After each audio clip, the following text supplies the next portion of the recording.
Anishinangi miniko sema, chiganoninan. Manito, hatsukana gaye, wapanong, shawanong ningabi anong, kiwetinong. Kimama nan gaye miigwech, nindina. Miigwech gaye, nindinag. Kagipimatasio at meusha. Wito kawishinam, minik kenipimatasiang. This story is Gwayakochigewin, or Doing Things the Right Way, about leadership and governance. Binesikwe, Nindijinikaz, Makwa, Indo Dam. Winona LaDuke from the White Earth Reservation.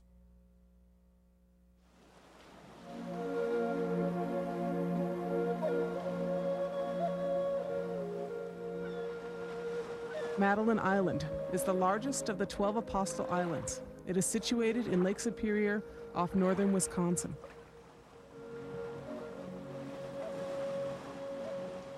It is the final stopping place of the Anishinaabe Ojibwe migration westward, and it evolved into the spiritual and political center for the tribe, where gatherings and councils took place. Later, it became the place where treaties were signed with the Americans. So this, to me, is a very, very sacred and important place. We're at the center of the North American continent, and you look at all the lakes. It's the heart of North America, and this is where the lifeblood of our mother here comes from.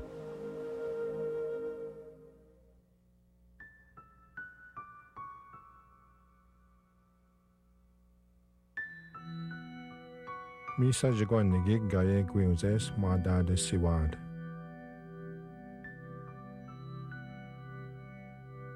Gani Jachiwad o Mishom Sinaya Anishinabeg Ugiminawa ino Gwyakochigewin Gichigash Kebijigan Ji Ijio Duwad Anishinabe Ma. Nigig Gwayakochigewin Gimeme Mashkwa Jiwag Bimebetuad Iwe Gichigash Kebijigan. Megwa Bimemo Yawad Nijwaching Gi Nogishka Wag. In the soon Nagishka Wad Gwyakochigewin Ogi Mawa Windo Magun Inu Manitun. Anin anyway Nijwaching Kagi Min in the Dwa Ekaduag.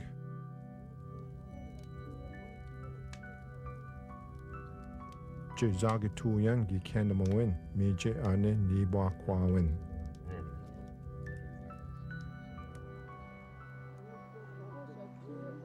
Gi Kendaman Zagi Etewin, Mi Wenji Jimino, Iya Wendy Young.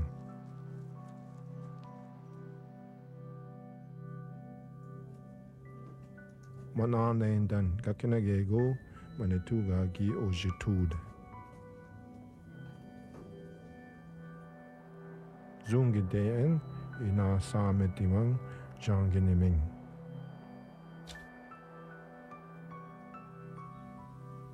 Debewen Giga Onji Zungide.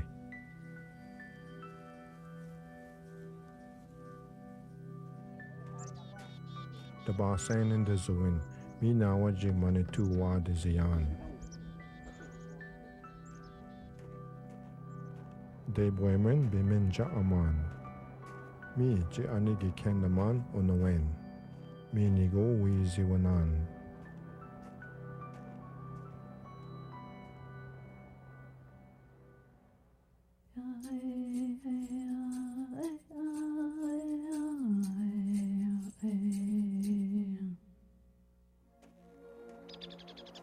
Our people lived as independent, self-governing nations connected through a common language, religion, and culture for hundreds of years before the first European came to the Great Lakes region of North America. We were sovereign nations from the beginning.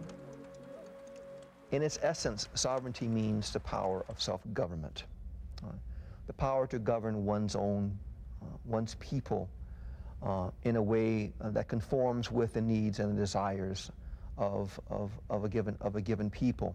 Tribal people, in order to be self-governing and to understand who they are in relation to all the other native peoples, need to retain their cultural, identity, and that includes language, which is the linchpin of sovereignty. It includes ceremonies, it includes the values, it includes whatever distinguishes that indigenous people from another group.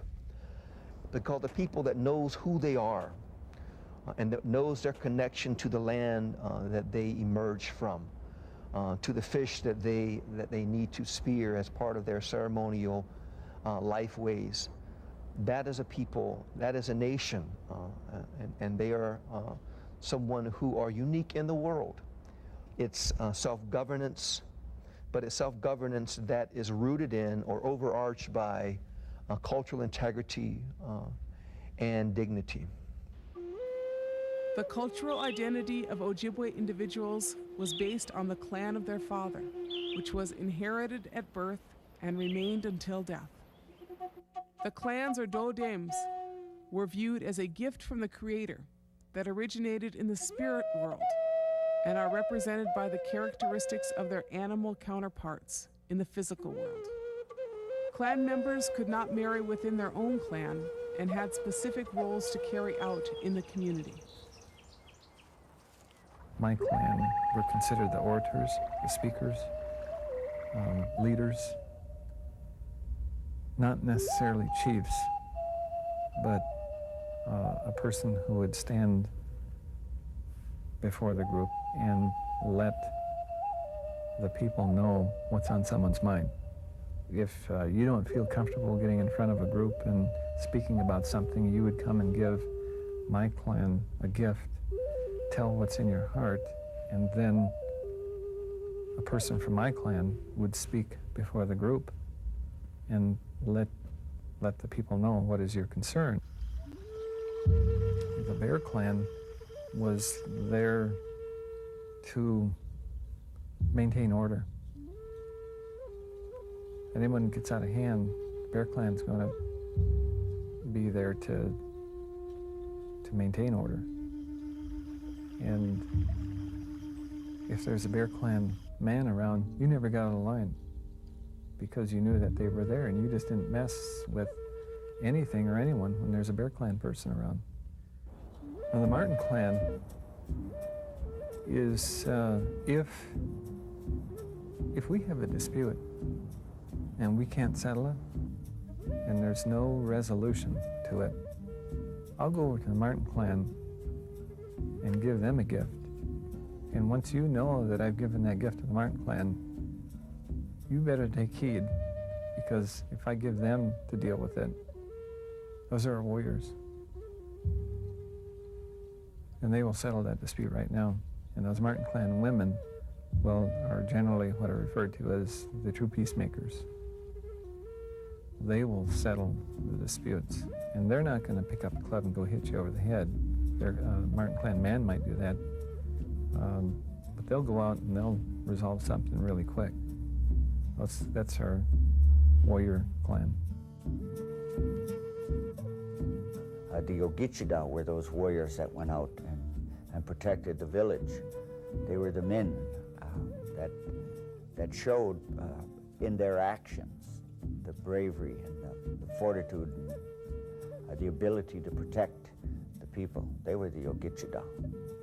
They held a high rank among the peoples, among the different bands of Anishinaabe. Each and every clan had a head representative, a man and a woman. And there were definite laws that were given via the clan system. And the way that it worked and the way decisions were reached is that all decisions had to be total consent.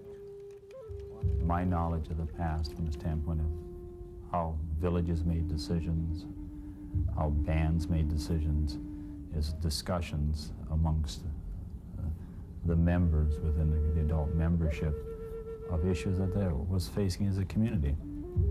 And as a result of that, the consensus was being built that supported decisions that were being made. So consensus building has always been a part of it. And so the clan system, not only did it deliver skills, characteristics, tendencies in that manner, but it gave pattern, it gave reason, it gave logic to the people, and then became the basis for government, for governing ourselves. Elders were the most highly respected individuals in the clans and the community. The wisdom of the elders was held in the highest regard. It's something that is ingrained in all of us, and we all know that we must go speak to the elders. And when we ask them properly, when we give them tobacco and ask them to teach us, they do.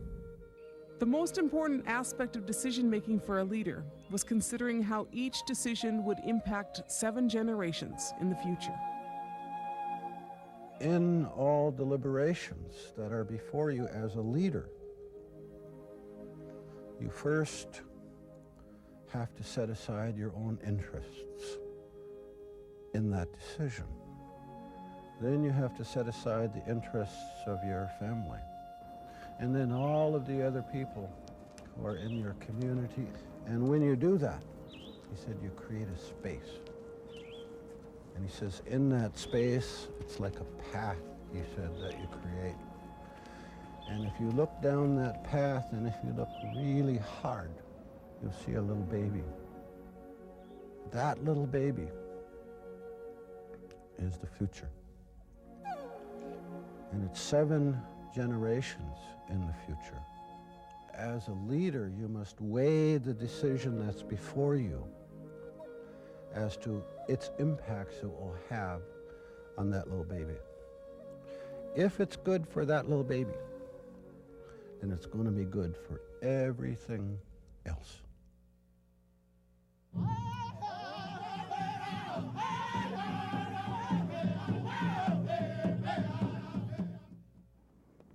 As the European market for furs increased during the 1600s, French fur traders made their way deep into the Great Lakes region. They introduced foreign goods in exchange for furs. They became very intensive hunters. They began killing off the animal life in particular regions. They began expanding farther and farther away, and that brought about intertribal hostilities and brought conflict, particularly with the Sioux. Territorial conflicts with the Dakota Sioux continued as the French and later the English sought trade alliances with the Ojibwe. From the first European arrival and their initial contacts with the tribes, and the competition that then erupted between the various European nations that were all vying for some kind of permanent foothold here, they realized very, very early on that they would need to have the alliance with as many tribes as possible if they were to become victorious or become the preeminent European sovereign here. With the adoption of the United States Constitution in 1787, the different tribes were formally and legally recognized as independent sovereign nations, and as such would enjoy government-to-government relations exclusively with the federal government. The Saginaw Chippewas, the Ottawas, the Potawatomi signed the first treaty with the United States, the 1795 Treaty of Greenville. Because in that treaty, the United States recognized Aboriginal claims to the title of the land and the resources, and the tribes for the first time recognized the sovereignty of the United States. You had the federal government reminding the states or the territories that were going to be formed that before you could become a territory, much less a state, you would have to swear off ever attempting to interfere in Indian affairs, because our relationship with the tribes was a nation-to-nation one. The Bureau of Indian Affairs was officially created by Congress in 1824. The BIA operated within the War Department and originally had jurisdiction over matters of trade and treaties with all Native nations. The unique sovereign status of Native Americans was further defined by Supreme Court Justice John Marshall in 1831 with the introduction of the concept domestic dependent nations.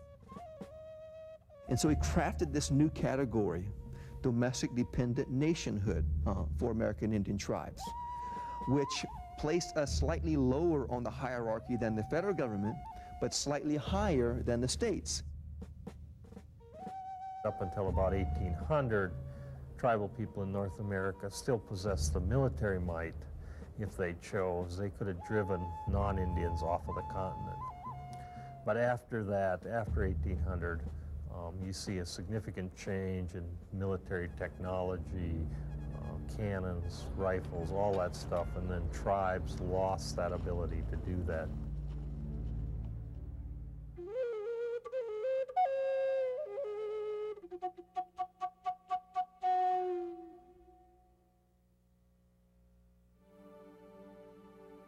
In the 1830s, politicians and lumbermen turned their attention to the vast stands of timber in the Wisconsin and Minnesota territories.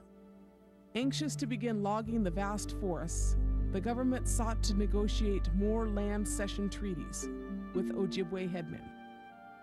The Americans insisted on negotiating with a singular leader, as if he represented the entire nation of Ojibwe as one group.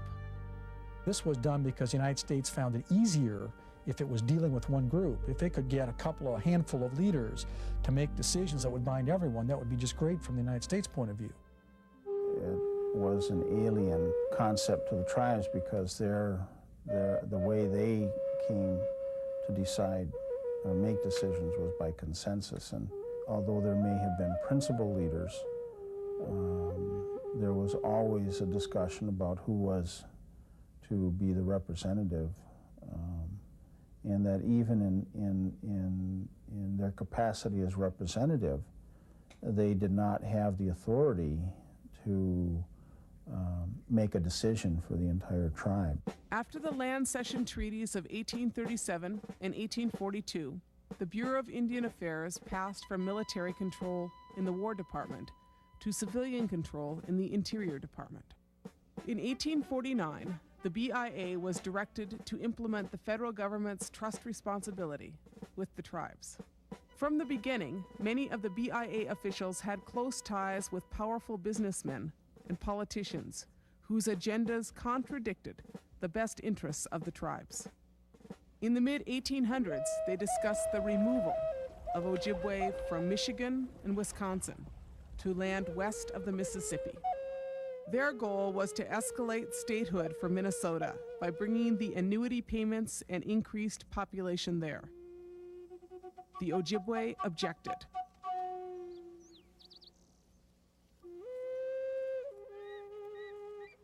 A delegation of Ojibwe people goes from the Great Lakes region, goes to Washington, D.C., and they carry with them a pictograph which demonstrates a point that they want to make, that in their hearts and in their minds, they are united as one. As one people wishing to remain on their homeland.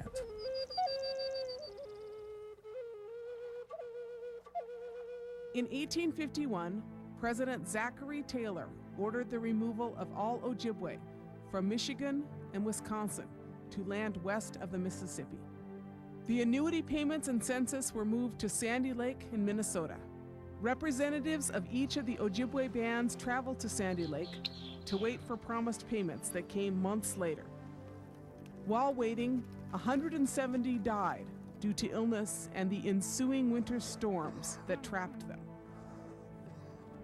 Another 270 died on the long and difficult trek home, often called the Wisconsin Death March. Outraged, Ojibwe leaders sent a delegation to Washington to meet with President Fillmore. Leading the delegation was perhaps one of the most revered Ojibwe leaders, Bijiki, Chief Buffalo. Chief Buffalo is a great-great-great-grandfather of mine, and I was told that at the time he made this trip with his delegation in 1852, that he was approaching his early 90s. It's always impressed me the fact that, you know, there was so much concern over the plight of the Anishinaabe people in the fact that they might remove here, or the fact that they might have to engage in warfare with the United States. I often think of all of those factors as giving him the ability to physically just sort of go on this trip. I think of what has passed and what is to come, and it makes my heart shake. When business comes before us, we will try to act like chiefs. If anything is done, it had better be done right. Relations at this time between non-Indian residents of Michigan and Wisconsin and the Ojibwe were peaceful, and the Ojibwe were a key source of labor in remote northern communities. As a result, many citizens sent letters to officials asking that the Ojibwe be allowed to stay. After Buffalo's trip to Washington, the removal order was suspended, and soon after, Chief Buffalo and the other headmen signed the 1854 treaty at La Pointe on Madeline Island that designated permanent reservations for the Ojibwe in their homeland. The highly revered Chief Buffalo died soon after and was buried on Madeline Island. In the latter half of the 1800s, our leaders faced an aggressive assault from timber and mining interests. Settlers became increasingly intolerant of their Ojibwe neighbors. During this upheaval, new headmen emerged. Many urged restraint, accommodation, and adaptation in the face of American expansion. Other leaders called for a resistance to Western ways. Among them was Hole-in-the-Day the Younger, also known as the Boy. We know the wants of the Ojibwe nation. No one knows them better than ourselves, and we cannot be blamed if we look after and take care of our own best interests. Now listen what I say. You see us here, we the Ojibwe. We want you to be friendly. We do not want a mock show. By 1886, the state of Minnesota was putting extreme pressure on the Mille Lacs Band to join some of the Mississippi bands in removal to the newly established White Earth Reservation in northwestern Minnesota. As pressure mounted from timber companies and settlers, politicians tried to force the Mille Lacs leaders into relinquishing Aboriginal title to their land. You know, band members were driven from their homes. We had the sheriff from Mille Lacs County come and burnt the houses that the band members had and burnt all their belongings, everything, because they would not remove. The county sheriff actually talked about digging a trench and dumping Mille Lacs people in underground, like was done with Wounded Knee. Many of them would have preferred to have died rather than having to go to White Earth or some other place to live. As more settlers moved in, the Mille Lacs people faced the prospect of becoming trespassers on their own land. Miigwech spelled out their few options in this impossible situation. First, we walk into the waters of the lake and die. Second, we march aimlessly into the wilderness never to return. And third, we fight for the redress of these wrongs. Some Mille Lacs people did remove to White Earth because of the increasing violence of non-Indian townspeople towards the Ojibwe. Chief Miigwech traveled to Washington, D.C. to plead the case of his people, and in 1914, Congress set aside home sites for the Mille Lacs Ojibwe. However, they did not receive their individual land allotments until 1926, a year before Miigwech's death.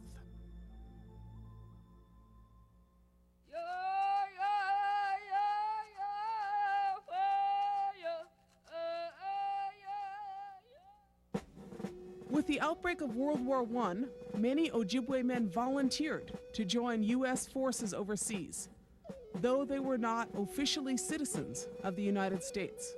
After the war, the Ojibwe and other Native Americans were granted full citizenship by an act of Congress in 1924. And this is what I think confuses a lot of Americans, is that they know that Indians are citizens, but they're not quite sure what to do about our nationhood aspect. And so I try to remind them that we really are citizens as individuals, at least those tribes who want to exercise that. But our nationhood is first and foremost. And the United States still maintains that relationship because those 370 treaties are still valid legal documents. And those documents, once they ratify, recognized our international as well as our national standing as separate governments. 1934, in the Roosevelt administration, John Collier, who was the Commissioner of Indian Affairs, worked with the Congress, and the Wheeler-Howard Act was passed. It was also known as the Indian Reorganization Act. It was a way of restating that they were in fact sovereign entities within the United States. The Wheeler-Howard Act was designed to reorganize Indian communities into tribal governments modeled after the United States, with constitutions and elected officials. This model imposed a very foreign system of government on Ojibwe tribes, and in some cases, it resulted in outright resistance. Our tribe was not an IRA tribe. In fact, we didn't adopt the Indian Reorganization Act parliamentary form of government until 1967. Ours is a tribe that governed itself with a hereditary chieftain system. The Bureau of Indian Affairs established a business council and a tribal council, even though the Bureau of Indian Affairs wasn't authorized to do so. They attempted to hold some public elections, but the elections, of course, never came off. People just didn't show up to vote.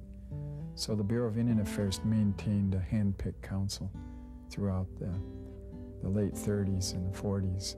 Collier may have intended reform as he described it, but the consequence of his programs was an Indian community run by the BIA, with an iron hand and depending on the silence of the Ojibwe until we had disappeared. Waaba-Ginu. Each Ojibwe community had to file for federal recognition under the Indian Reorganization Act. Depending on certain criteria, such as the amount of their land, some bands were recognized, some bands were grouped together, and some bands were ineligible under the new law, causing considerable hardship and loss. There are only 4 tribes in Michigan that were allowed to organize under the Wheeler-Howard Act. They had all petitioned for reorganization. When the Wheeler-Howard Act passed, there were high hopes for reestablishing tribal governments and making self-sufficient communities. Congress didn't share Commissioner Collier's enthusiasm, cut the budget, and made it impossible for the Bureau of Indian Affairs to live up to the high standards that Collier had set. In 1939, 13 Ojibwe tribal governments had been federally recognized in Michigan, Wisconsin, and Minnesota. 6 other bands were recognized by 1976.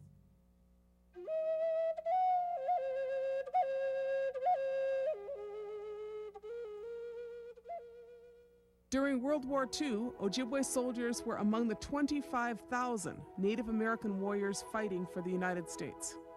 My own father was a veteran, and he said, well, this is your homeland. That's what you're fighting for. It's to protect what's yours.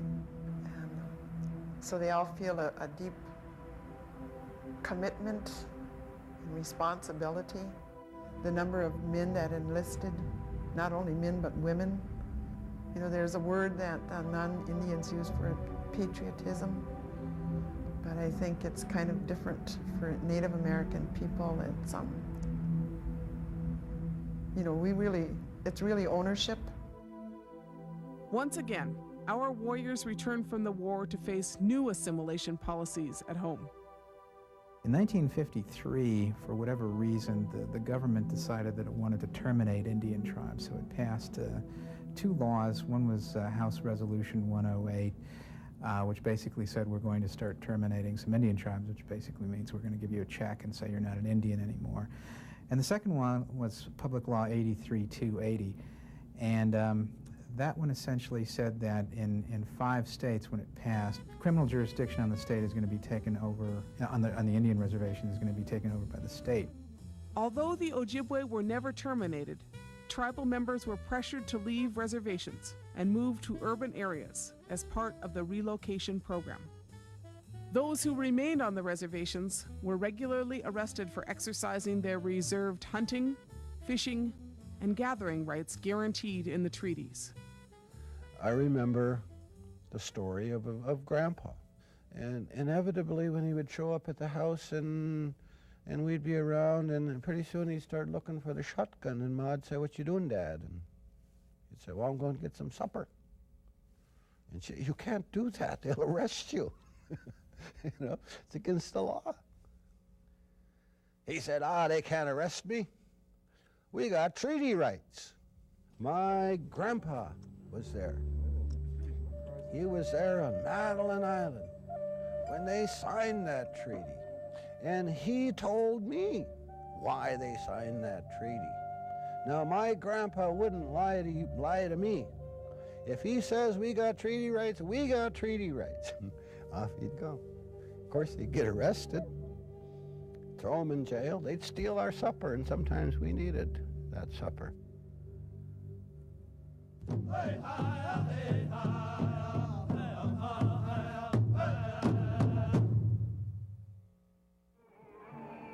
There was the American Indian Civil Rights Movement underway, and every time we'd hear about Alcatraz or the occupation, it would excite the young people. But I know it just discouraged the heck out of our tribal chairman. It's not the Indian way, he would say. New leaders emerged from the urban tribal communities and the National American Indian Movement. This organization, which began in Minnesota, had national impact on tribal issues. I wanted to be part of a group of people that was going to stand up for Native people. I wanted to be part, I wanted to move, I wanted to go and challenge the institutions and the policies that were restricting us, were putting us in prison. The all-white jury system, the all-white police system, the all-white judges in Minneapolis that were sentencing our people to prison left and right. I wanted to find out more about the BIA, why they weren't there to protect us in our hunting and fishing, and why we were being thrown off our own lakes in Minnesota by game wardens. That's where we were in 1968. The time had come, and people all over this country felt that that was enough. It's time to stand up and fight. And so the American Indian Movement was formed.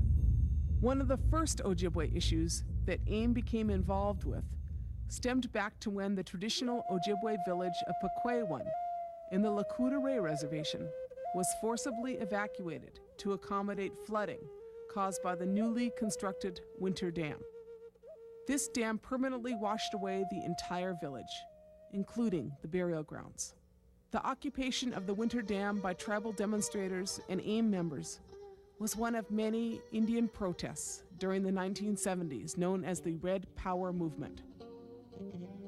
In 1971, the license for the Chippewa flowage in the Winter Dam came up for renewal. The Bureau of Indian Affairs, of course, advised us just simply to sign off on the renewal of the license for another 50 years. There was an organization that was formed, the Chippewa Flowage Alliance. And this alliance was composed of the vocal leaders who were opposed to the relicensing of the Winter Dam. And eventually it led to the takeover of the Winter Dam in the late summer of 1971. I was tribal chairman in 1985, so eventually, 14 years later, I actually signed the final agreement with the Northern States Power Company. And we gained from them an additional compensation of 3,000 acres of land on the lake and $150,000 of other compensation and the rights to the power generation of the dam at the site. So we did okay.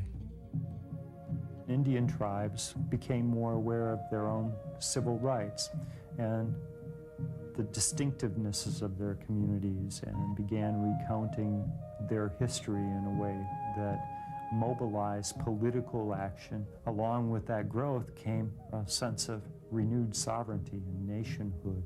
The key defining feature of the sovereignty of these tribes is the treaty-based relationship with the United States. And so when Dick Gurno and a small group of members from Red Cliff said, hey, we're going to test this thing, they went out and ended up getting cited, and that resulted in a state Supreme Court decision which said the right continued to exist. The outcome of this litigation and subsequent cases resulted in the affirmation of Ojibwe hunting, fishing, and gathering rights on ceded territory. The Voigt decision of 1983 recognized the sovereign government status of the tribes. There was no government-to-government relationship between any of the tribes and the state of Wisconsin. And the officials in the state of Wisconsin had a difficult time dealing with the fact that there needed to be this recognition of the tribes and their governmental power and authority. As Ojibwe exercised their court-affirmed treaty rights, angry protesters resorted to violence and racial slurs towards tribal members.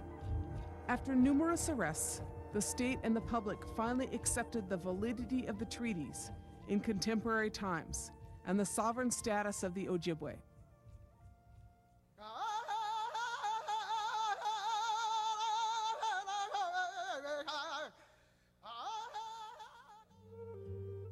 Today, there are 19 federally recognized sovereign Ojibwe bands in Michigan, Wisconsin, and Minnesota.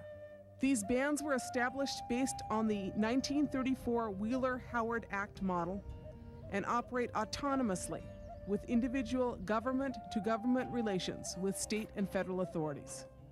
Tribal leaders are elected by members of the tribe, and each band governs within the framework of a constitution with their own individual approach to the organization of decision-making. We developed what you call a separation of powers, and separation of powers actually is patterned after the United States. And the United States pattern theirs after the Iroquois nation. So it's an Indian concept.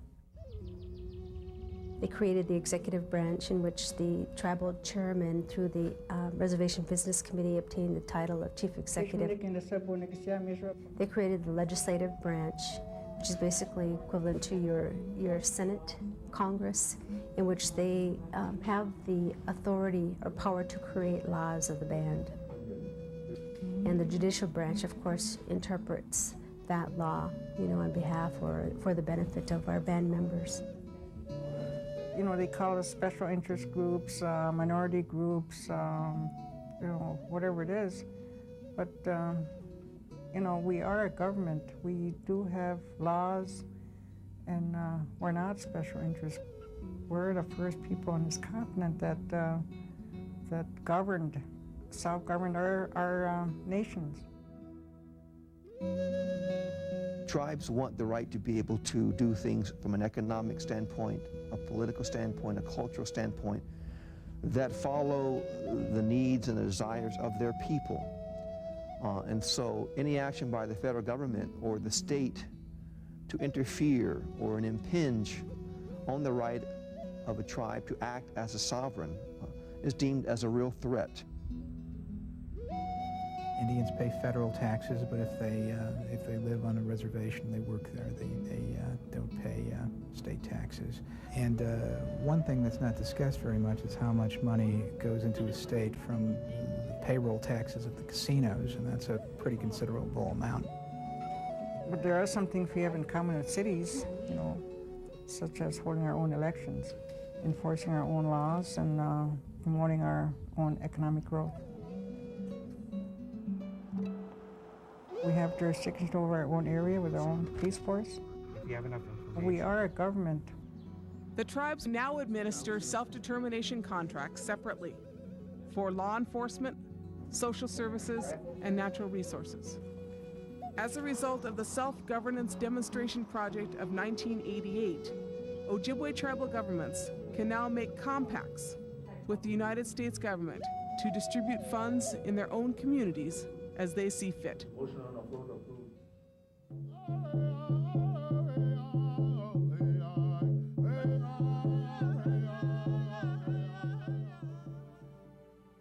And I first sat on a bench as an associate judge in '91 and became chief judge shortly after that. Our tribe is a sovereign nation, and first and foremost, I guess I'm what you would call a sovereign warrior. I'm going to defend our sovereignty, and our our right to have a tribal council that's going to establish laws that are going to be enforced. And we're going to have a court where the people can come to be a place where peace can be restored. So we have adopted state law in our court. At the same time, we also have our own ordinances and laws. We were originally started in order for the Voight Agreement to begin prosecuting natural resource cases. And to this day, we're still hearing natural resource cases. Any member that is cited anywhere in the ceded territory, any member of our tribe, will be brought into this court. And the citation will be heard here. Our police department is a valid police department and can issue citations, and whether it's a violation of a state law or a tribal law. Now we're enforcing criminal matters here now. We started doing traffic cases, family court, and the more we went, the more jurisdiction we start assuming. Once we entered into an agreement with the county and signed a compact agreement with the county, that's when we became very, very effective. We just recently took over the child support and paternity cases of Vilas County. So we've helped out the county. Our elders charge me first to restore peace, and that's what I'm going to do. Any elder is a peacemaker, and I'll go consult the elders at any time. But we have two people, George Brown and Joe Chosa, who are trained peacemakers. Any person that comes into this court can choose peacemaking as an alternative to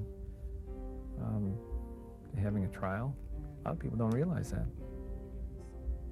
You know, you get cited for speeding, you come in here and ask for peacemakers to resolve it.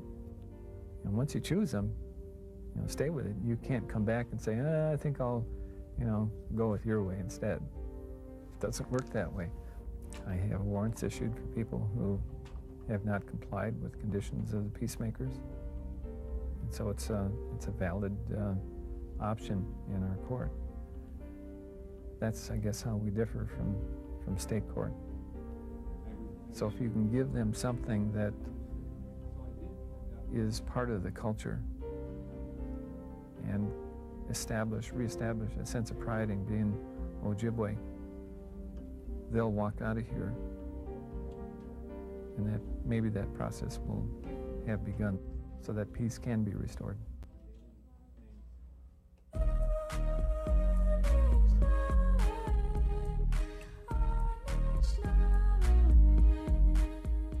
The reality is that the government of the people is the people. That is where the power is with the people. And the leaders of the people are not all in government. They are all over. You have your language teachers. They are the keepers of culture. You have your drum societies. They are the keepers of our religions. Our Meday societies, the keeping of our healing traditions. Your educators who keep the continuity.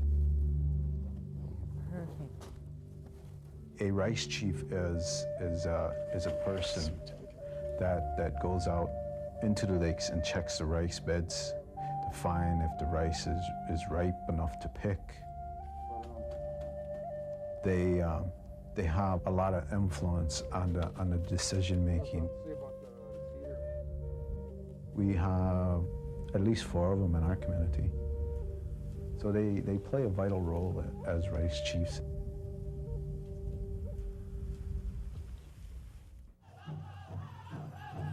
Women that are women veterans are known to be Ogichidaa. They earn their right because of being in the service. And there are leaders too. The Kwe today are in a lot of different roles on reservation. Tribal council, lawyers, teachers. Anishinaabe Ojibwe women continue their traditional roles in the decision-making process within families, clans, and communities. Now, when I go to national meetings, I see a lot of women leaders now elected to their position by their own right. And I think because we get things done, that's what people see in us. A standing ovation for Green Party Vice Presidential candidate Winona LeDuc as she campaigned today at UMD's Romano Gym.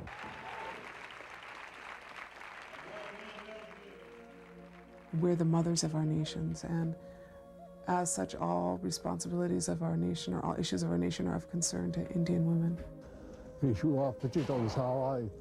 Elders continue to be highly respected and take on leadership roles in their communities.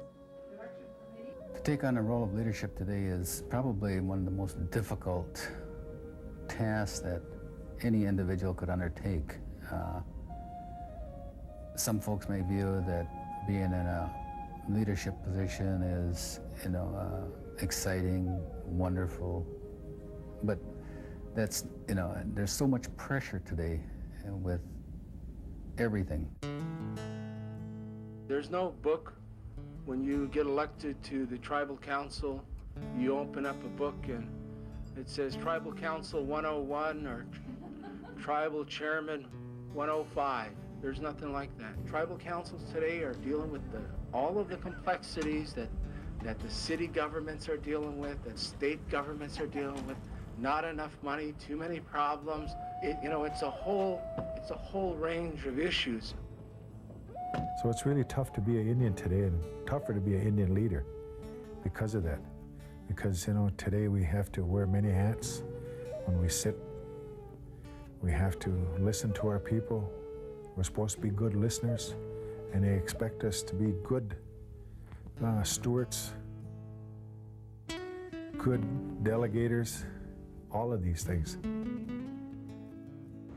What you want to have in leadership is the ability to step down and not have to worry whether you have a job within your own community. If I run for the election and you run for the election, if you win, does that mean that I can't be employed with the tribe that I worked for in another capacity because they might be afraid of the knowledge and the wealth of information that you've gathered for 25 years? It's a sad day when we have to look at that in our own community, that you have to run, or those that have supported you in the past will all be taken out of office as a result of a change of leadership. If that happens, then I think I've failed. But that's the dilemma you face within the community. Is it's almost like it's an all or nothing, win or lose. Many of our people coming back from places like Detroit, Flint, bringing back those values that are there, they've adapted that adversarial system well, and rather than being adversarial, we need to, move forward in a consensus manner. We need to move forward in trying to be unified as one. Our leadership in the past had said that, if we're kept separated, we can be defeated easy. If we unite, come together, it's difficult to take what is ours away.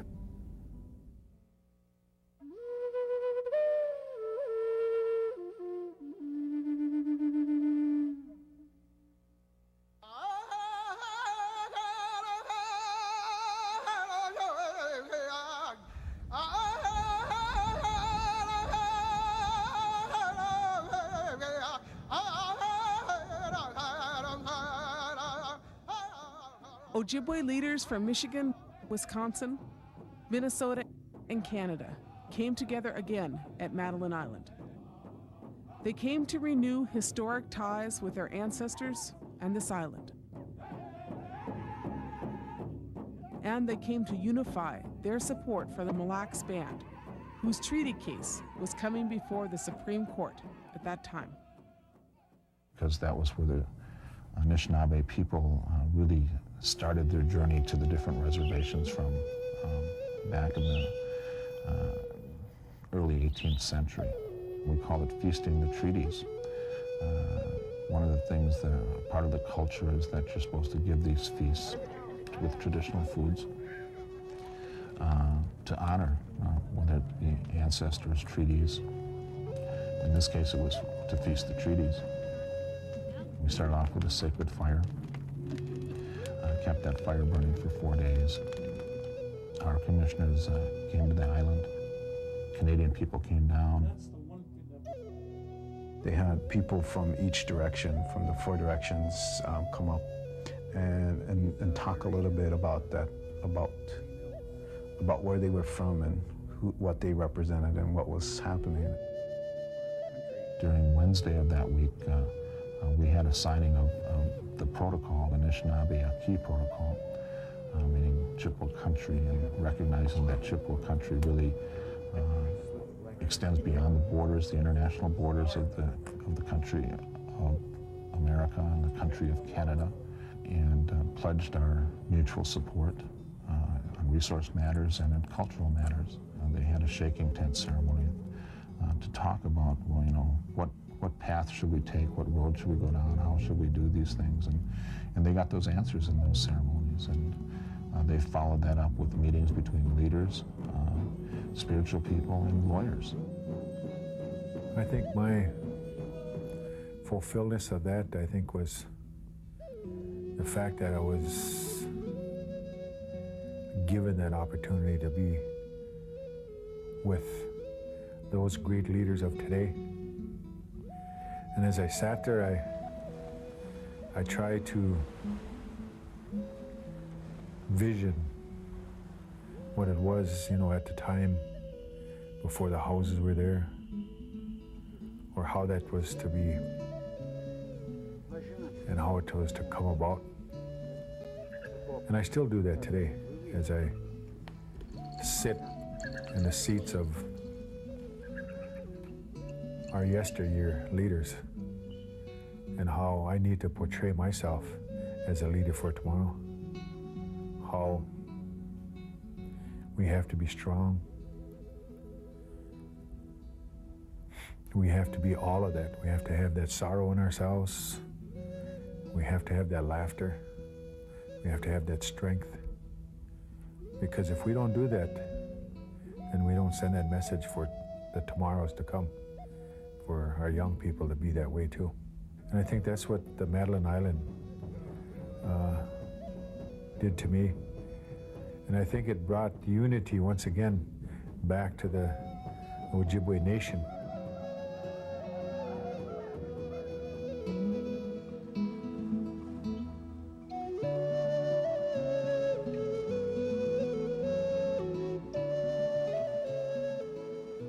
I heard a spiritual leader say one time, you know, if we had the ability to all come together in one mind, together just for once, we could lift the roof right off this building. If we all came together as one. That's my prayer.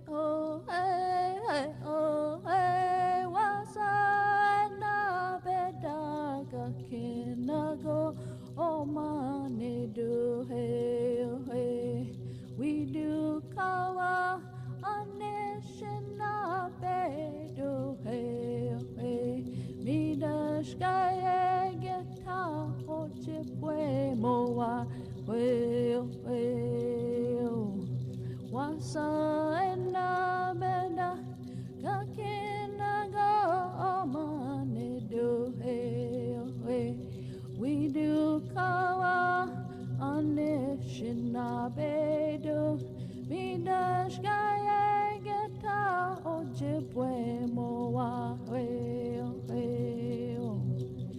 Waasa-Inaabidaa,